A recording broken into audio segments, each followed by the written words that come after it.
அப்பா இந்த ஒற்றை வார்த்தை உங்களுக்குள்ளே எவ்வளோ ஆழமாக இருக்குது, எவ்வளவு தூரம் நீங்கள் கற்றுக்கிட்டீங்க?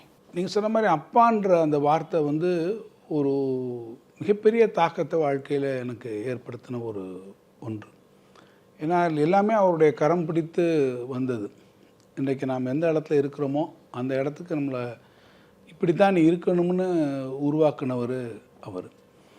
இளமையிலேருந்தே நான் எதுவும் கேட்டு இல்லைன்னு எனக்கு அவர் சொன்னதில்லை.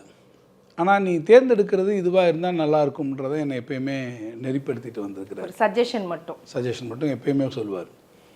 ஆனால் சில இடங்களில் வந்து அவர் வந்து என்னுடைய சாய்ஸ் எதுவாக இருக்கணும் அப்படின்றதுலையும் இதாக இருந்தார். உதாரணத்துக்கு நான் உங்கள்கிட்ட ஒன்று சொன்னோம்னா, நான் இன்றைக்கி ரொம்ப நெகிழ்ச்சியாக நினைக்கக்கூடிய ஒரு விஷயம், அவர் அமைச்சராக வந்து 96 கலைஞருடைய அமைச்சரவையில் அவர் முதல் முறையாக அமைச்சராகி உள்ள வந்தார். அப்போ நான் இதே சென்னையில் வந்து ஒரு நிறுவனத்தில், தனியார் நிறுவனத்தில் வேலை பார்த்துட்டு இருந்தேன். எனக்கு மேரேஜ் ஆகி குழந்தையெல்லாம் இருந்தது.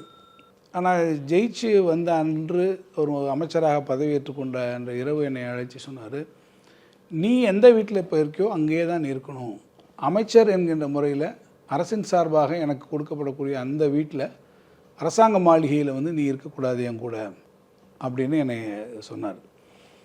நான் சொன்னேன், அதுக்கான அவசியமோ தேவையோ எனக்கு எழவில்லை.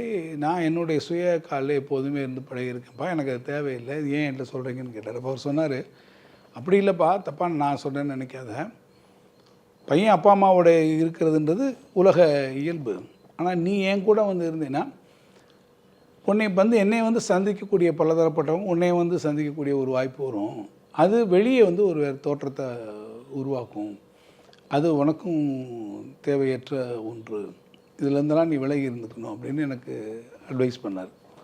நான் வந்து அது எனக்கு ஒரு பெரிய கஷ்டமாக இருந்ததில்லை, அது ஒரு இயல்பாக நான் எடுத்துக்கிட்டேன்.